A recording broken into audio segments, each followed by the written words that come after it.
Ministério da Educação confirma negligência e falta de profissionalismo na elaboração do livro da sexta classe.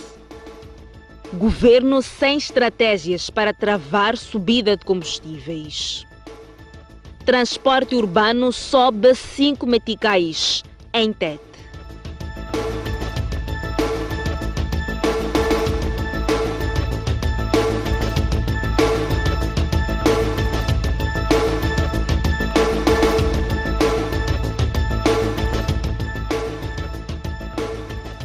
Boa noite.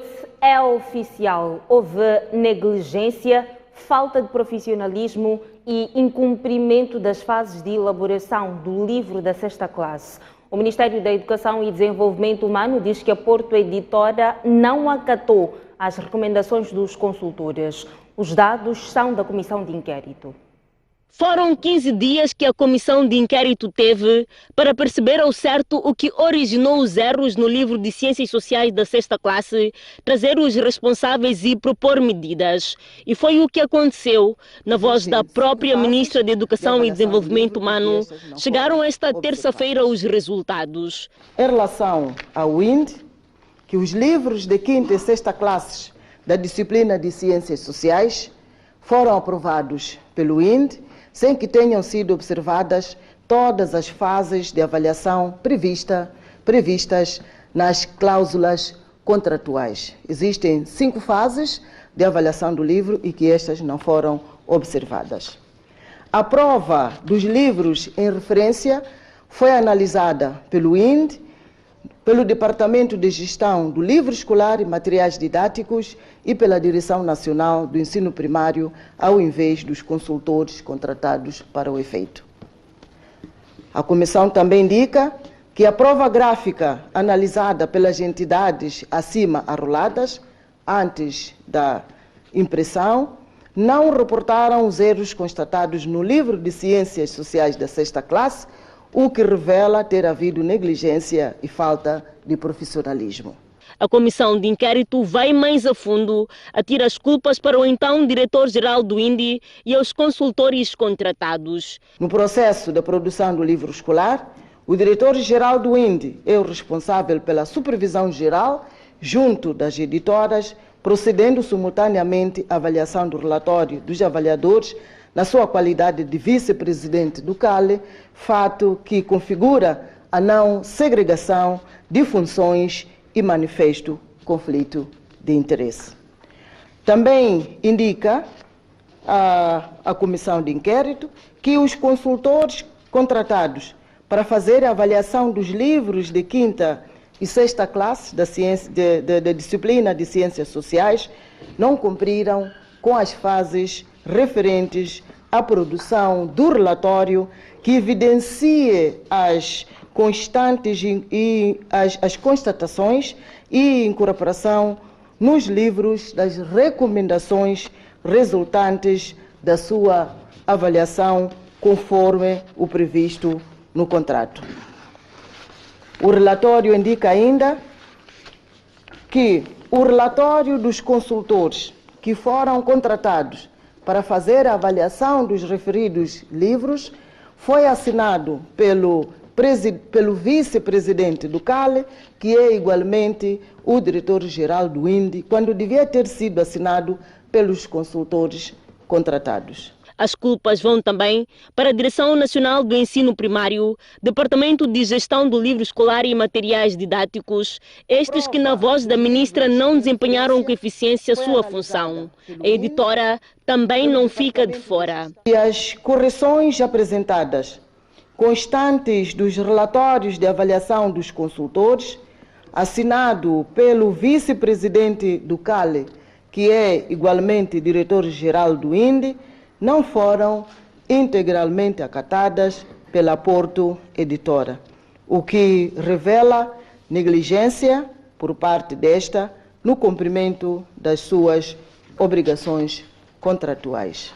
É por isso que a Inspeção-Geral da Administração Pública, que dirige a Comissão de Inquérito, recomenda, para além da reestruturação da CALI, que já está em curso desde 30 de maio, a cessação de funções do Diretor-Geral do INDE, Ismael Nhese, da Diretora Nacional do Ensino Primário, Gina Gibunda, do chefe de Departamento do Livro Escolar e Materiais Didáticos, Fabião Nhabique, e da Secretária Executiva da CALI, que cessou funções logo após a suspensão da comissão. Recomenda ainda a instauração de competentes processos disciplinares aos visados por incumprimento dos seus deveres e manifesta negligência na gestão do processo de avaliação do livro escolar, sem prejuízo do procedimento criminal. E que se responsabilize a empresa Porto Editora pelos erros de conteúdos cometidos à luz das cláusulas contratuais. A comissão recomenda ainda a avaliação da componente financeira, com especial enfoque nos contratos celebrados e pagamentos efetuados. Na conferência de imprensa, não houve espaço para questões dos jornalistas.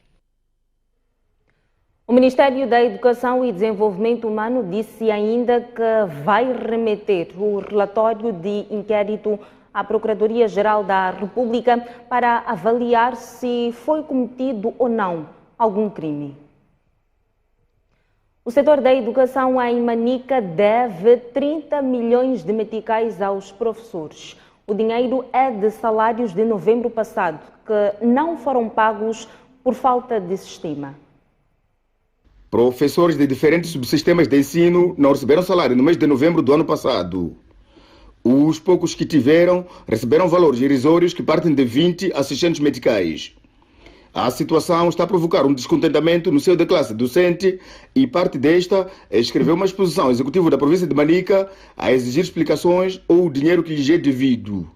7 meses depois, o Serviço Provincial de Economia e Finanças, nesta nota emitida para a governadora de Manica, esclarece que no âmbito do processamento de salários e remunerações referentes ao mês de novembro de 2021, algumas folhas não foram carregadas devido a problemas técnicos verificados no S-Staff, que apesar das comunicações feitas pela província ao Ministério da Economia e Finanças, não foi possível solucionar no ano passado. Mais adiante, o documento refere que assim, vimos pela presente informar que recebemos o valor de 29.558.232 meticais e 30 centavos para garantir o pagamento da dívida salarial em causa.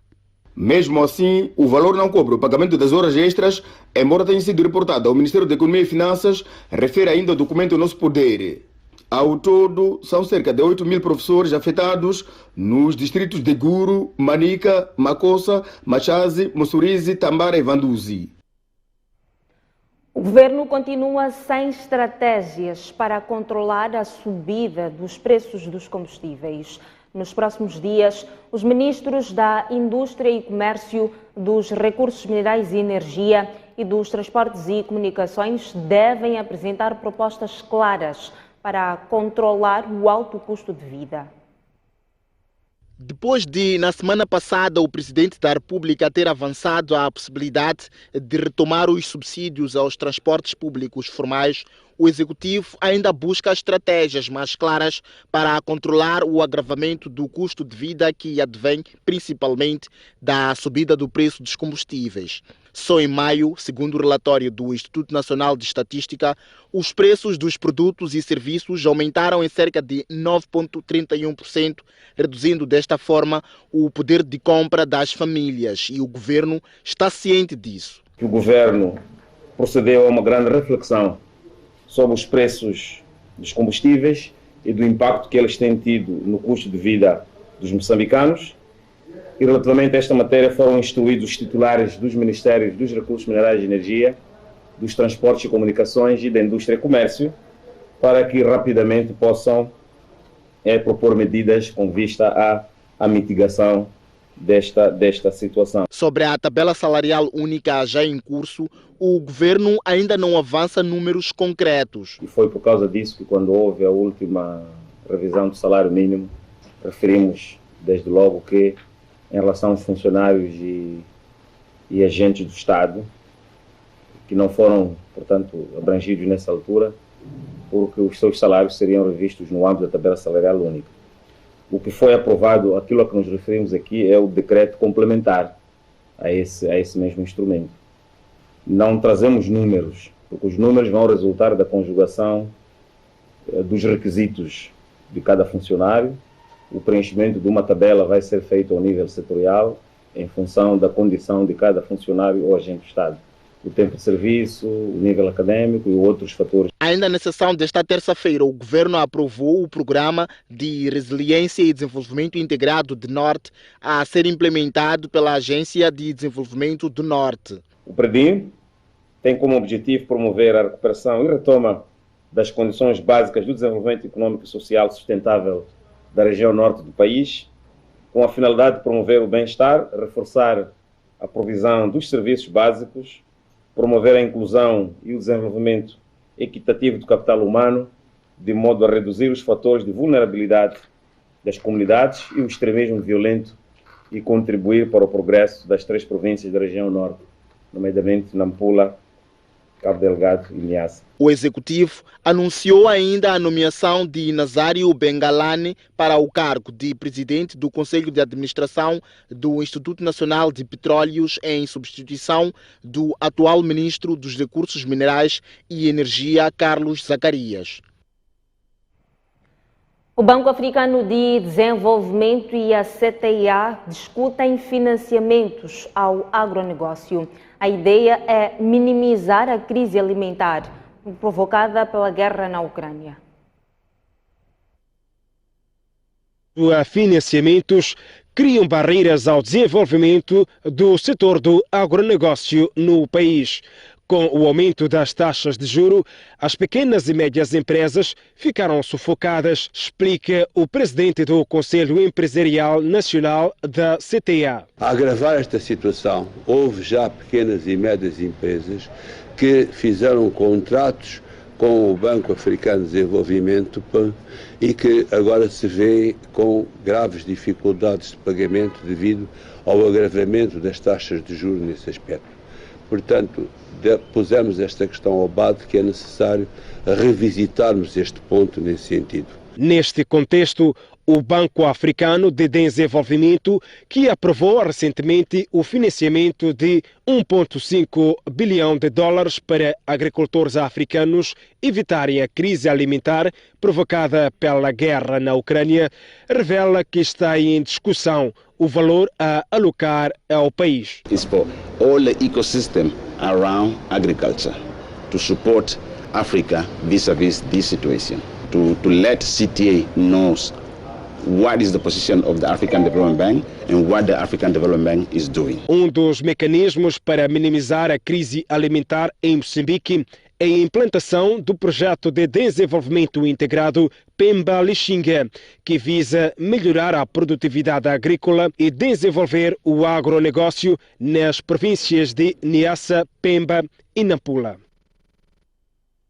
O preço do chapa vai subir 5 meticais na cidade de Tete. Sai dos atuais 15 para 20 meticais.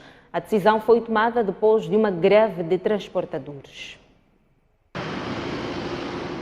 Este cenário... Transportadores de passageiros e condutores particulares no bairro Intaca, na província de Maputo. Os automobilistas, tudo se deve à disputa de passageiros. A Polícia Municipal diz que nada pode fazer para intervir. Este cenário repete-se todas as manhãs no bairro de Intaca, na cidade da Matola, província de Maputo. A razão é uma só: a falta de transporte, porque quem devia provê-lo não consegue. Para evitar que os cidadãos caminhem longas distâncias de Intaca até os seus destinos ou atrasem, automobilistas particulares meteram-se no negócio de quem tem licença para exercer o transporte público de passageiros. Entretanto, não há entendimento. Acácio levanta sempre cedo para fazer de seu carro um veículo de transporte de passageiros. Segundo explica, a finalidade não é o dinheiro que cobra, mas sim ajudar a quem precisa chegar ao seu destino a tempo. Desde que entrou a pandemia, perdemos emprego, não temos onde trabalhar. E a família precisa de comer. Se a gente ficarmos com o carro em casa, nada vai se arder lá em casa. Nada vai andar, a vida tudo está parado desde que entrou a pandemia. Mas automobilistas que se metem na atividade para ajudar a quem não consegue apanhar o transporte público devido à demanda que é maior, principalmente nos terminais rodoviários das zonas em expansão, tal como contam os automobilistas. Vai trabalhar, não tem como sair da casa. Você vai sair da casa, vai para Zempeto. Posso ajudar os colegas, 2, 3 pessoas, vou deixar no Zempeto, vou para a minha vida. Não perco nada. Absolutamente nada. A transporte nós tentamos ajudar o povo. Se isso é crime ou é pecado, queremos pedir às autoridades governamentais para que revertam o cenário. Estamos em bairros de expansão, onde os jovens saem toda a cidade para cá. O governo aloca transporte. É uma disputa pelos passageiros que envolve transportadores semicoletivos, viaturas particulares e condutores de chopela. Pela minha opinião, não. Se eles não estão necessitados para tal. Então, suponhamos, se a pessoa vai para o job, né, até pode carregar, né?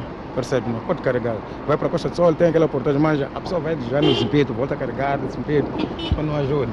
Fernando Mandiate ficou várias horas na paragem sem conseguir tomar o transporte. Para fintar o tédio, mexia constantemente o seu celular à espera de chapa que demorava a chegar. A paragem está cheia. Isto é como se fosse uma espécie de terminal. Vários bairros tentam aqui ganhar tempo para o serviço. Então, esta dificuldade temos. Enchentes, com a ajuda de alguns carros particulares, claro.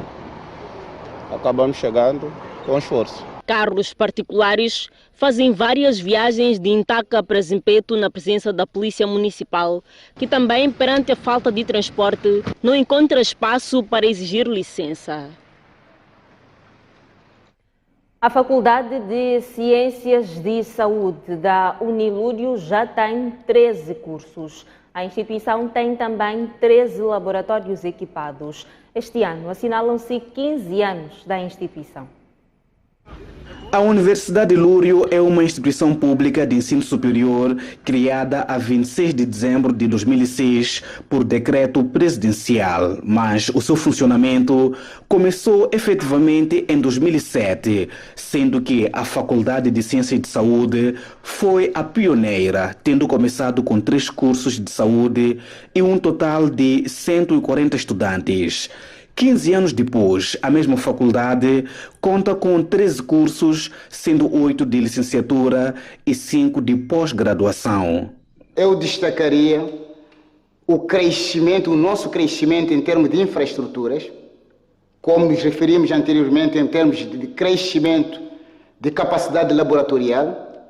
Destacaria também o nosso crescimento em termos de corpo docente qualificado em áreas específicas, não é? De acordo com a especificidade também dos nossos cursos, e destacaria o nosso envolvimento na solução dos problemas da comunidade através do programa, o programa Um Estudante, Uma Família. A Faculdade de Ciências de Saúde da Universidade de Lúrio é das poucas no país com laboratórios próprios para os cursos que ministra. Ao todo são 13 e para além do laboratório de anatomia equipado com manequins, existe este outro laboratório que tem amostras de peças humanas reais para os estudos práticos. Nos nossos cursos são principalmente práticos e há necessidade, logo nos primeiros momentos, capacitar os estudantes com competências ou habilidades, de modo que haja uma conciliação do teórico e o prático. A educação nutricional é algo fundamental em Nampula, província com o índice mais elevado de desnutrição crônica em menores de 5 anos de idade no país. Por isso, a Universidade de Lúrio investiu bastante no laboratório para o curso de nutrição, onde os estudantes aprendem na prática como preparar alimentos saudáveis para combater esse fenômeno. Em termos globais, a Universidade de Lúrio conta com um pouco mais de 4.000 estudantes dos cursos de graduação e pós-graduação, e a Faculdade de Ciências de Saúde é o espelho, absorvendo 1/3 de toda a população estudantil. 15 anos da Universidade de Lúrio. É momento de observarmos uma curta pausa, mas antes a informação cambial. Até já.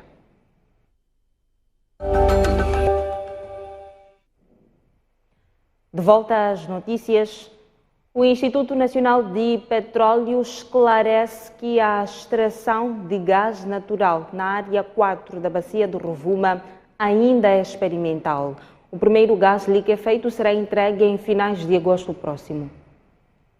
Há sensivelmente 3 dias, a multinacional Eni e o Ministério dos Recursos Minerais e Energia anunciaram por via de comunicados a primeira captura de hidrocarbonetos nos poços da área 4 da bacia do Rovuma, concessionados ao projeto Coral Sul FLNG. Célia Correia, a administradora do Pelouro de Projetos e Desenvolvimento no Instituto Nacional de Petróleos, explicou que neste momento a extração é experimental para aferir se o gás flui conforme o previsto na plataforma.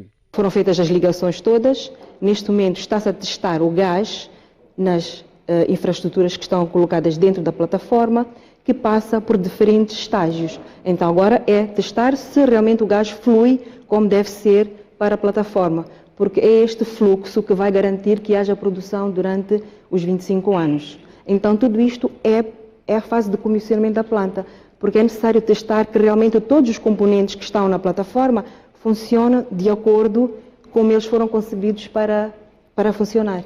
Correia, que falava no Noite Informativa, explica que o projeto corre dentro do cronograma, pelo que a primeira gota do gás liquefeito será em agosto próximo. Esta fase experimental dos poços vai durar até finais de julho.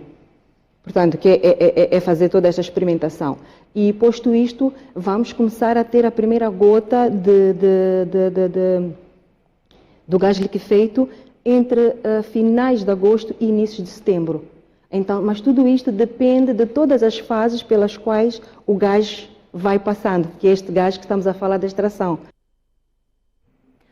Nampula, Zambésia e Cabo Delgado são as províncias que mais casos de uniões prematuras registram em Moçambique. Os dados são da Fundação para o Desenvolvimento da Comunidade. Júlia Massing é uma jovem com um bebê de 9 meses de vida e não pode contar com o apoio do pai da sua bebê. Hoje ela é formada em canalização e é com essa formação que espera sustentar a sua filha recém-nascida. Não foi fácil, mas consegui mesmo me formar. Outros dias a babá da minha filha não vinha à escola, então eu tinha que vir com a minha filha aqui na escola. Sim. Nestes dias que vinhas com a menina na escola, como é que fazias? Eu chegava aqui com a minha filha, as minhas colegas às vezes negavam a ela. Sim. É quando eu trabalhava. Eu não desisti porque eu queria mesmo fazer esse curso da canalização. Igual a Júlia, há muitas outras raparigas em todo o país. A Fundação para o Desenvolvimento da Comunidade diz ter recuperado 150 raparigas que estavam em uniões prematuras, com destaque para as províncias de Nampula, Zambésia e agora Cabo Delgado. Temos cerca de 150 raparigas recuperadas das uniões prematuras e que foram ou devolvidas para a convivência dos lares, ou que a situação de união forçada foi corrigida, ou foram abertos processos crimes contra os prevaricadores e nós temos a possibilidade de fazer o acompanhamento destes processos ao nível dos tribunais. Então a Associação Moçambicana de Juízes também tem sido um parceiro que quando nós temos tido alguma dificuldade no acompanhamento dos processos, eles têm dado a sua mão para ver se podemos trabalhar e acelerar esses resgates. Com o projeto Viva Mais, a FDC pretende abranger 1.600 raparigas em situação de vulnerabilidade através de programas de empoderamento por meio de formação técnica em diversas áreas para que elas possam gerar sua própria renda. O Jardim Zoológico de Maputo está completamente degradado. Boa parte dos animais morreu de fome e falta de tratamento, um facto que reduziu as visitas. baloiços abandonados, jaulas vazias. Degradação acentuada caracteriza um jardim que já foi referência em Maputo e no país. Alguns espaços deram lugar agora à produção agrícola. De Chimoio, João Tomás e Riquito Paisano ouviam grandes relatos sobre o zoológico de Maputo, mas ao visitar o local, os dois amigos ficaram decepcionados com a realidade. Será que aqui tinha muitos animais, mas quando eu cheguei não encontrei todos os animais. Esses chimpanzés e as boias também. E há certos animais que disseram que aqui tem. Tinha, mas não tem mais. O Jardim Zoológico de Maputo já foi um dos espaços públicos de lazer e diversão de grande referência na capital do país. Mas agora, boa parte dos animais de grande porte morreu de fome e falta de tratamento, fato que contribuiu para a redução das visitas. Em número total, só temos 41 animais, que estão divididos em 3 espécies. Como temos macacos, temos cobras, e uma parte de algumas aves.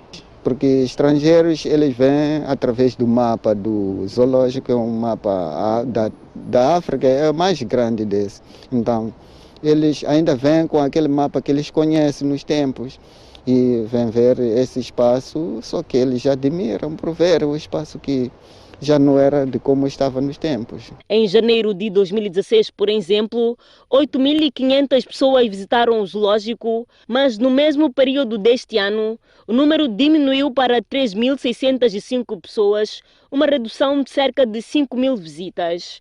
No ano de 2018, a Associação do Jardim Zoológico de Moçambique, responsável pela gestão do local, apresentou um projeto que visava transformar o jardim num espaço verde, sem animais de grande porte, mas até o momento nada foi feito porque faltou dinheiro. A reabilitação, como sabemos, é falta praticamente de fundos para se reabilitar. Quando se degrada uma jaula, precisa de um fundo para reabilitar. Então, nesse contexto, estamos em problemas de fundos praticamente.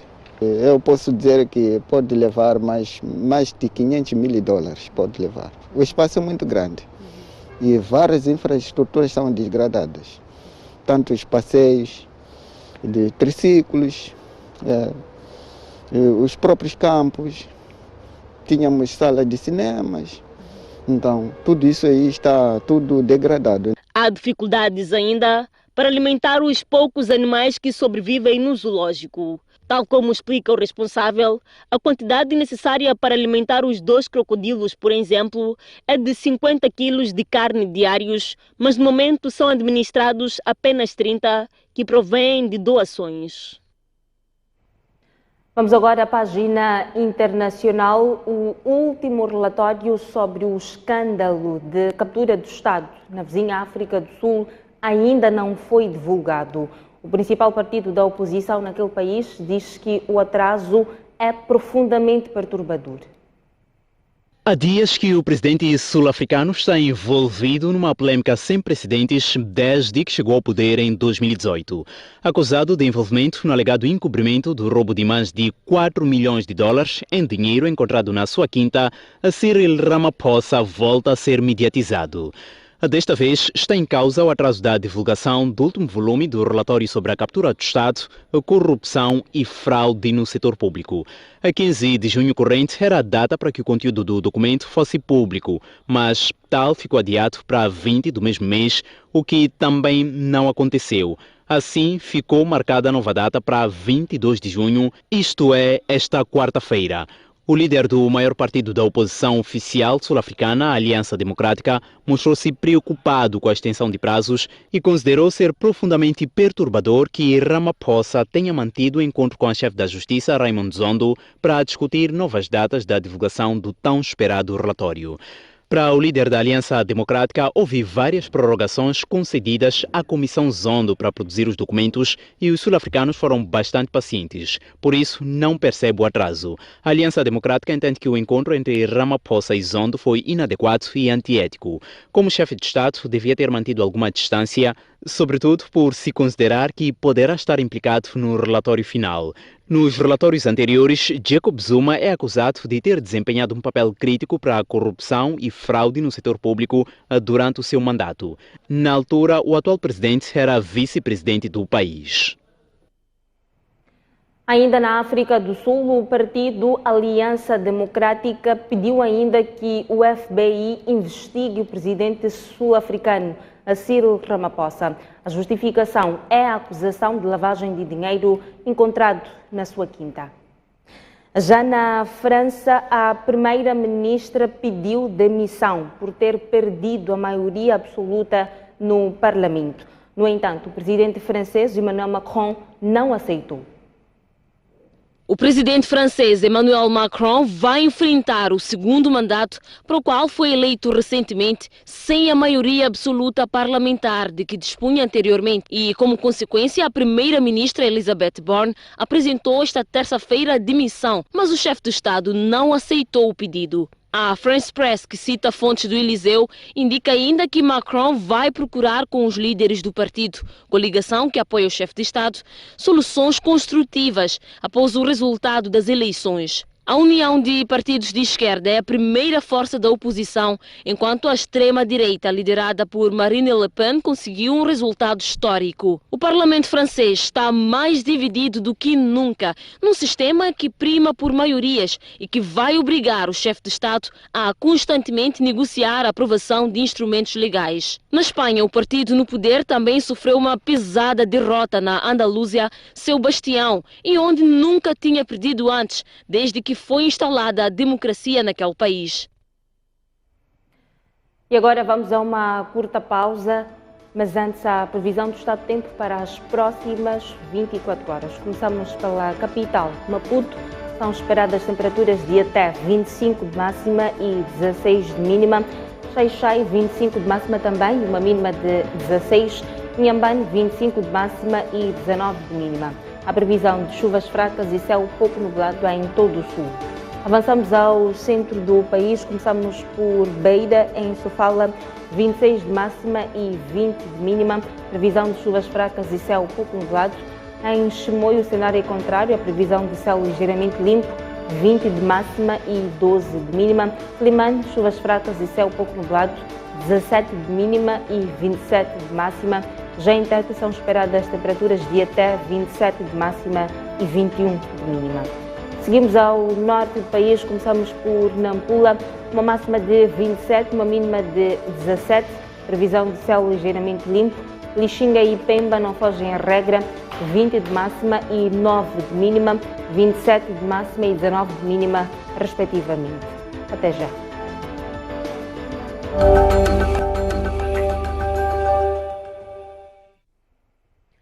Retomamos as notícias. Olhamos agora o desporto. Paulo Ratilal pode demitir-se do cargo de presidente do Desportivo Maputo. Ainda assim, Ratilal diz que prefere deixar a decisão para o executivo, que se vai reunir amanhã. Em entrevista exclusiva à STV, Paulo Ratilal começou por abordar a demissão de João Figueiredo, que desempenhava o papel de presidente da mesa da Assembleia Geral do Desportivo Maputo. Uma decisão tomada depois da inviabilizada realização da Assembleia Geral da coletividade no sábado. Não é surpreendente, dada a situação atual em que o clube está. Diria que eu teria feito o mesmo se fosse o presidente da Assembleia, a tentar fazer Assembleias Gerais e nunca conseguir ter desfecho. Ratilal diz não entender os motivos para a sabotagem ao seu trabalho por parte da raça alvinegra, mesmo depois de um aparente ambiente harmonioso. Ambiente que permitiu a retirada do processo na PGR contra sócios que vandalizaram o clube em finais do ano passado. Não vou dizer que não vou me demitir, porque a vontade é mesmo essa, de lidar com aquele tipo de pessoas. Não há vontade nenhuma de estar à frente daquele clube. No entanto, como lhe disse, isto tem que ser feito de uma forma responsável. O dirigente acrescenta que o clima atual no clube da Águia faz temer o pior, a venda do património da coletividade. Fechou-se o ciclo de Diolinda Gimo e Ruth Muyanga no basquetebol. As duas jogadoras anunciaram hoje o fim da carreira. Este não é um momento qualquer. Simboliza o fim de ciclo de largos anos de verde e branco ao peito. E não só. Hoje, Diolinda Gimo, com 35 anos, e Ruth Muyanga, 39, encerram carreiras coroadas de vários anéis, dentre os quais as mais recentes conquistas da Taça dos Clubes Campeões de Basquetebol em 2018-2019. E como é em todo adeus, a Diolinda vai de coração quebrado. É com o coração partido, mas ao mesmo tempo com sensação de missão cumprida. É um adeus que não é para sempre, é um adeus de quem diz: voltamos a cruzar caminhos. Esperamos que no futuro continuem ligadas ao basquetebol, continuem ligadas ao Ferroviário de Maputo, quiçá, porque não lançar o desafio de termos cá treinadoras. No desporto internacional, a prestigiada cerimónia de entrega dos prémios de futebol africano terá lugar no próximo dia 21 de julho, em Marrocos. Serão premiados os melhores jogadores, clubes, seleções e treinadores. É o regresso das premiações individuais e coletivas do futebol africano, depois de 3 anos de suspensão devido à pandemia da Covid-19. Os prémios para os melhores jogadores, treinadores, clubes e seleções em ambos sexos voltam a fazer parte do plano anual da Confederação Africana de Futebol, depois da última cerimônia que se deu em 2019. O anúncio foi feito este domingo pelo organismo que tutela o futebol africano, que marca 21 de julho próximo como a data de entrega dos awards africanos em Marrocos. A novidade da edição marroquina este ano será a introdução do prémio atribuído à jogadora interclubes do ano. Ou seja, além do prémio de melhor jogadora ao nível das seleções, haverá também o prémio de melhor jogadora ao nível das competições de clubes. Além dos cobiçados prémios de jogador e jogadora do ano, também serão premiados o jogador interclubes do ano, jovem jogador do ano, seleção nacional do ano, treinador do ano, clube do ano e o golo do ano.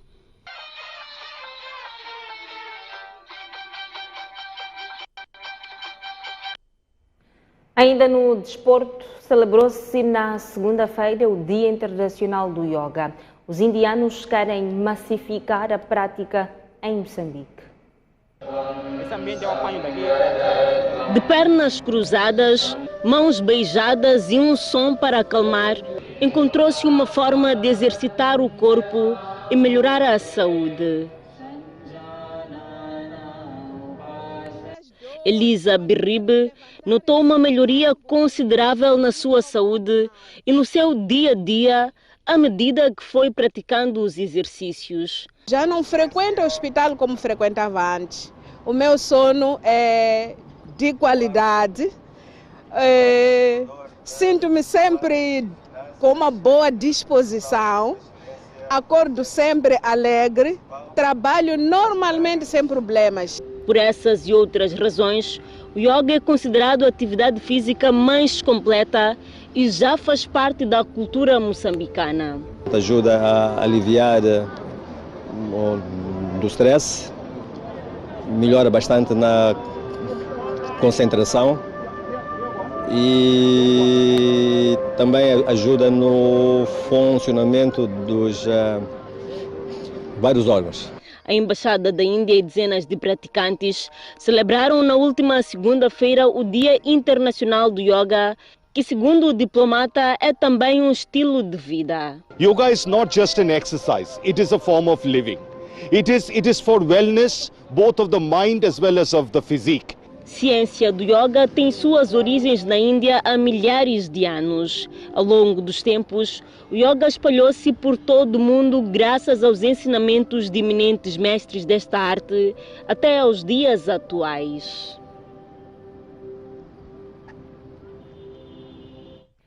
E agora vamos ao encontro de António Tiwa para sabermos dos temas em destaque no Noite Informativa de hoje. Tiwa, boa noite. Boa noite, Isaura, e boa noite a todos os telespectadores. A Ministra da Educação e Desenvolvimento Humano deu-os a cara para explicar as causas dos erros no conteúdo do livro da 6ª classe de Ciências Sociais. E os problemas podem ser resumidos numa única palavra: negligência. Mas há mais. Diz Carmelita Namachilua que houve também falta de profissionalismo e houve falta de eficiência por parte de setores vitais no Ministério da Educação e Desenvolvimento Humano e que são responsáveis pela qualidade do livro escolar. Vamos hoje analisar ao detalhe as conclusões do relatório da Comissão de Inquérito que avaliou os problemas no livro. Vamos analisar as causas e as recomendações da Comissão de Inquérito. Será que a direção de topo do Ministério da Educação e Desenvolvimento Humano não tinha conhecimento do modo de funcionamento no qual são elaborados e avaliados os livros escolares? Vai o Ministério demitir o diretor do INDE, a diretora nacional do ensino primário, Gina Gibunda, e o chefe do Departamento de Gestão do Livro Escolar, conforme recomendou a Comissão de Inquérito? E o que se segue daqui para frente? Será que a Porto Editora vai se responsabilizar por todas as custas da correção dos problemas no livro, tendo sido concluído que a editora ignorou as recomendações que foram enviadas pelos consultores à análise a este assunto, a não perder, com comentários de Job Fazenda e Custódio Duma? Mas vamos olhar também para o setor da saúde. Vamos olhar para a radiografia feita pelo Presidente da República esta semana aos problemas que enfrentam este setor tão vital. Filipe Nunes mostrou conhecer bem os dilemas pelos quais os utentes passam nas nossas unidades sanitárias. Problemas como a corrupção, a morosidade no atendimento e a falta de medicamentos, entre outros. Vamos olhar essencialmente para os desafios que se impõem à nova vice-ministra da Saúde, desafios também que são colocados ao vice-ministro, ao ministro, a dupla que dirige o Ministério da Saúde. O presidente quer também a produção de vacinas no país. Fora de portas, o presidente da vizinha África do Sul, Cyril Ramaphosa, está sob pressão. Depois de, na Namíbia, ter sido assaltada uma fazenda sua e encontradas avultadas somas de dinheiro, o Ministério Público Sul-Africano quer que o FBI, a Agência de Inteligência e Investigação dos Estados Unidos, investigue a origem do dinheiro de Cyril Ramaphosa. Ex-Magashule, o antigo secretário-geral do ANC, disse que quer dirigir o partido. Será que Ramaphosa vai sobreviver a esta crise política? Não deixaremos de olhar para o espaço de comentários com Agostinho Zacarias. Os temas são esses. Eu aguardo por si daqui a pouco no canal de notícias para a noite de análise. O convite está feito. Acompanhe daqui a pouco o Noite Informativa na STV Notícias. É tudo quanto a informação no Jornal da Noite. Obrigada pela atenção dispensada. Vemo-nos amanhã, à mesma hora. Boa noite, bom descanso.